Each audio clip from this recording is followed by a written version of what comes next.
work here. We're good? You guys hear me? We're good? Thank you for having me today, you guys. Pleasure. I now live here in Hong Kong. I grew up in California. I'm a Brazilian Jiu-Jitsu black belt, and I work at Epic MMA here in Central. So the last year and a half has been very interesting, and it's not paradise, California on the beach, but it's been a great change here. And today I want to talk to you guys about this, is how to be a black belt. Maybe more specifically, how you can be a black belt. What I'm talking about, not necessarily is martial arts, and I'm not going to teach you today how to go back on Monday and choke out your boss. However, I do have that information as well if you need that, because we have those bosses. We've had them. But what I'm talking about is this. The same steps and process that I use to get my black belt is the same steps and process you would use to obtain your goals personally as well. And so in these areas, everyone here could relate to this. This is some areas that you're trying to obtain your goals, whether it's relationship, business, your health, fitness, education goals. That would probably apply to all of us, right? Who here wants to accomplish their goals in one of these areas? Anybody? Very good. Well, there's 4 steps I've been following my whole life, so I'm going to give you the secrets today, jiu-jitsu secrets. And, you know, I really admire people like Anthony Robbins and those types of people. That just, you know, I've listened to them for 15, 20 years, and I kind of formulated my own little process that's helped me obtain some success along the way. Now, look, there's no guarantee. I'm not saying there's a guarantee, but what you do is heighten the probability for success, and when the timing is right, timing's everything with success, you're ready for it. So let's take a quick 60-second journey real quick. When I was younger, I was a professional surfer. Here's a picture in the magazines. And, you know, I wasn't a big local, big professional, a big name. I'm just a local pro. But I got to travel. My sponsors took care of me and got to be in the magazines and the videos. And it was a wonderful experience. Made very, very little money. But what it did do is open up opportunities for me to be a sales rep in the surf industry where I didn't know, but all of a sudden I started making great money. And I was a sales rep for Rip Curl for many years, going to Southern California, all the surf shops, and selling stuff. This is a picture in Surfer Magazine. They did an article when I got my job as a sales rep. And during that period of time, the last 16 years, basically, I've been training Brazilian Jiu-Jitsu. In the middle there is Rodrigo Medeiros. He's my teacher. He's a world champion. He now lives here as well in Hong Kong at Epic. And he trained me up and other students like Clark Gracie that's next to him to be champions. He's a world champion, and I became 3-time U.S. national champion in my division, Pan American champion. And 3 months ago, I just went and competed again in the U.S. Nationals, and I got second, made the final, got second. I thought I should have won, but I'll get the guy back next year. That's fine. And so then it happened a year and a half ago. I moved to Hong Kong, and all these wonderful experiences started happening with media, commercials on Fox, and all kinds of different things. I became the head referee for Legend MMA. It's on ESPN and other channels around Asia. And lastly, has anyone seen the movie Unbeatable? Anybody seen that? It turned out to be the #1 movie in Asia this year. It's on the airplanes right now, so if you guys fly out, you can check it out. And, you know, they came and auditioned us, and I got this part. And I ended up getting like a 15-minute part acting and got some speaking parts and some stunt work. And it was a great experience, you know, and I fight the main actor in my last scene. I have 3 fight scenes, and he wins, of course. He's the main actor. And I was upset with that. And so, you know, I don't care if it's a movie. I don't want to lose. And so we were in the changing room in the back after the scene, and I came up to him. I'm like, he was a very nice person. I said, listen, you did an incredible job back there. The fight scene, like, it was almost like it was real. But you do know what happened in real life, right? Like, just making sure. He's like, oh, no. But he was a wonderful person. And so how did this happen? Listen, I've been following 4 steps my whole life that I kind of refined it to, you know, meet these accomplishments. And it's the same 4 steps that you guys can use as well. And #1 is this, and most people fail this all the time, is this: start. You know, if you start, you're 50% there. You know, you guys have goals, aspirations you want to follow. You talk about it, you think about it, but you don't start. Think about right now what you would like to do and start. That's it. You're halfway there. You know, a lot of people, you know, many people here are in finance. Who here is in finance in some way? Hong Kong is full of finance people. You know, at our gym, we always run into people. I'm in finance, but I hate it. It used to make so much money, now I make nothing, and I'm working double the hours for 2 people. You know, if that's you, think about this, you know. I say start something new, you know, maybe within finance, something completely different. You know, I'm not saying go home tonight and tell your wife, you know, honey, I just quit my job, you know. She might not know jiu-jitsu, but she will choke you out.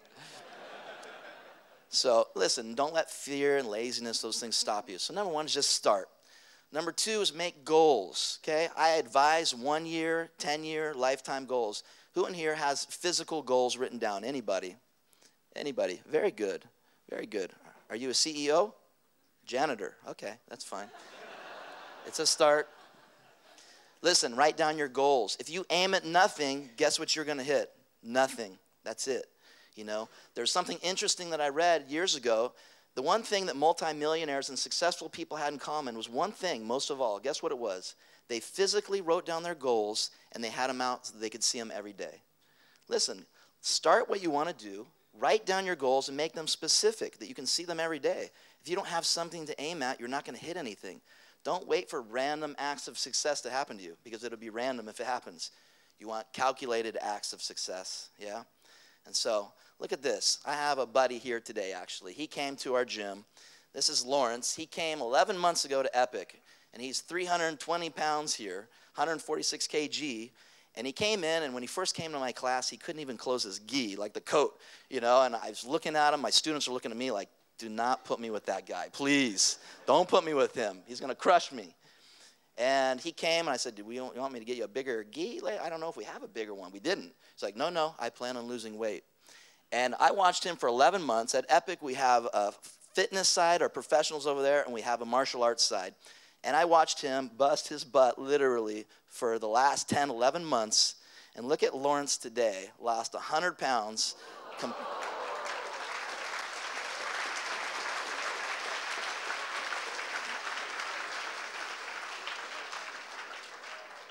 A whole nother human being was inside him. Look, it's done.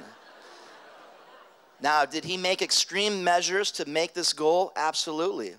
But my point is this. How many times you guys go to the gym or start goals and you just want to lose 5 kg, 10, 20 pounds, and it doesn't happen every year? Why? My question is why? You can do it. You know, make the goals and go for it. But that's not it. Lawrence also, you know, I'm on the martial arts side. The fitness is over there. That's good for them. But he wanted to compete in his first white belt match. So he went to the Asia Open. We trained him up the last 10 months, and last month he went, and he got first place. So, good. Lawrence actually right there. What? Look at that. This is embarrassing, Lawrence. Very good. So my question is this. Why not the next year, 365 days from today, you come back to the next TED event, you could be a completely different person. And it might not be, you know, fitness. It might be relationships, business goals, all these different things we have, education. Think about how much you can do in 1 year. A lot. Okay? Number 3, this might be my biggest secret. What have I been doing? Look at, take note of this. If you could do one thing, find out what you want to do, find the champions in that area, and hang out with them and copy what they do. Of course, you're genuine, you have your own style, but find the structure. So think about what you would like to do. This is the secret right here, I think. If I could pick one, this is the secret. That's what I did in surfing. I hung out with the best surfers, and I followed what they did. The best jiu-jitsu guys, I followed what they did. The best sales guys, and I made a lot of money in sales. So if you guys have something you want to do, hang out with some champions.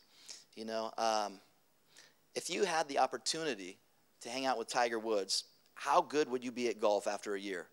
You'd be pretty good, yeah? Other than just making a goal and you do it on your own. You know, I had this opportunity years ago. Do you guys know who Kelly Slater is? World champion, 11-time world champion surfer. You know, you should know this. This is very important information. He's the best ever, and he was friends with all of our friends, and he lived in Florida. When he would come to California, we'd all hang together, and we'd all go surf together. Now, he's so good that just being in the environment and watching him surf, it's like I would just evolve. We'd watch and hang. You just start to become that, you know? And so if you have this opportunity to hang with somebody that can make you a better person, take advantage of that. And if it's someone like Bill Gates or something, read about them. Study what they do. If you don't have the opportunity to hang with them, study what they do. If you want to be successful, you guys, relationship, you want to be a good mom, find the good moms, right? Read about the good moms. See what they're doing. They're successful for a reason, is what I'm trying to say, right? So follow what they're doing. And look at this. There's some speed bumps real quick along the way before point 4. The number one reason people usually don't get their black belt is because they stop training. You know, they get a girlfriend or they get hurt or something like that and they stop. You guys, whatever you're doing, I want to encourage you with this. Don't stop. Number 2 is enjoy the journey. Don't get frustrated. Stay teachable. So when you start your goals, you know, don't get frustrated. It's part of the journey. And number 3 is this. Expect to lose and you learn from it. You know, I always tell I have a kids class as well I teach throughout the week at Epic. And every time they lose, they cry. It's every single time, 5- and 6-year-olds. And I always say, stop, stop, stop crying, okay? You didn't lose, you're what? Learning. Yes, very good. You're learning, okay? Nobody's perfect. You're going to lose. So expect that when it comes. Some of it's circumstantial. Some of it's your fault. It doesn't matter. Learn from it. Look at this. 5 years ago, I went through the hardest times of my life. You know, I lost everything. I wasn't up here at TEDxHongKong. I was literally lost everything. 5 years ago, I lost my job of over $100,000 US a year in the surf industry. Wonderful job I loved. So I lost the home that I loved. I was married. I lost the marriage. Then I had 2 surgeries, all within a year. Shoulder, eye surgery, and then I lost almost $100,000 US in the stock market. And so 1 year, it was just gone, everything I had. And you know what I did? Look at this. I hung out with this guy. This is a friend I grew up with, Bobby Ducharme. He is a champion, this guy. He was going to be a pro surfer, and one day he was surfing Coronado Beach, California. He went over the falls. You know, he hit his neck in the sand, and that's it. Snapped his neck. You know, quadriplegic, can barely move one hand. And, you know, he was suicidal after that, as you can imagine. He lost everything. And his mom called me one day and said, Mike, Bobby really looks up to you. He's gonna kill himself. He's talking about rolling his wheelchair off the cliff into the water, you know. And she said, listen, if there's anything you can do, I know you're a strong Christian. Will you take him to church? Anything positive? And I said, yeah, you know, I'd love to. I'll take him to church. And I asked him if he wanted to go. Yes. And so week after week, now this is when I'm going through my hardship as well. Week after week, I'd load him up, and he'd put him in the van, and we'd wheel him to church. Great message at the Rock Church with Pastor Miles. And I'd come back, put him back in his house, and I would walk home on my own. And guess what? I was grateful for my life. Man, I had a hard, hard year. Some of you understand, and I want to encourage you. Learn from it. It's okay. You'll get through it. Now look at me here. 5 years later, I'm with you guys. I'm on a movie, and everything worked out just fine, you know. And Bobby, he can move his right hand. He makes surf movies. He edits surf movies, and he goes and does public speaking now, and he's doing wonderful. So it's a really incredible story. You can actually watch it at can'tkeepmedown.org. And so lastly is this, be generous. Listen, if you want to have your black belt, you need to trade your techniques. And I feel that we all should be generous people. We have a lot to be blessed about and we're grateful for. And so, you know, I really admire people like Bill Gates. You know that he said that when he dies, he's going to give 95% of his wealth away. 95. He's got a lot of money, right? He's saying this, though. I'll keep 5% for my family, and for humanity, the environment, and these types of things, take 95%. That's incredible. That's a very admirable thing. And what about Mother Teresa? What do I even need to say? You know? Do you know what her job was? Her job was to just hold people as they would die, to give them dignity and respect. You know? Incredible. So you have one of the richest men, one of the poorest women contributing. We fall somewhere in the middle there, you know? And they're contributing to these areas, which is life, you know? We want to be, you know, gracious and loving with people. Don't be like the old man that was married to his wife for 50 years. And after 50 years, his wife comes up and says, you know what, I got a problem with you. I want to go to marriage counseling. And he said, all right, fine, we'll go. And she says to the marriage counselor, listen, I married this man 50 years ago. I cook, I clean, I take care of him. I get nothing from him. And the counselor said, well, old man, what do you have to say for yourself? The old man said, listen, I told her that I loved her the day I married her. And if anything changes, I'll let her know. Let's be sparing with our love and our gifts and all the things we have, you know. And so to sum it up, look at, if you want to do something, you guys, follow these 4 steps. Just start, make some goals, copy people that can help you get there, be generous, and look at, don't stop, enjoy the journey. And losing is not losing, it's learning, it's part of life, yeah. And so, you know, it's been said that a black belt is nothing more than a white belt that kept training. And I would agree with that. And so I wish you guys the best of success. God bless you. Thank you very much.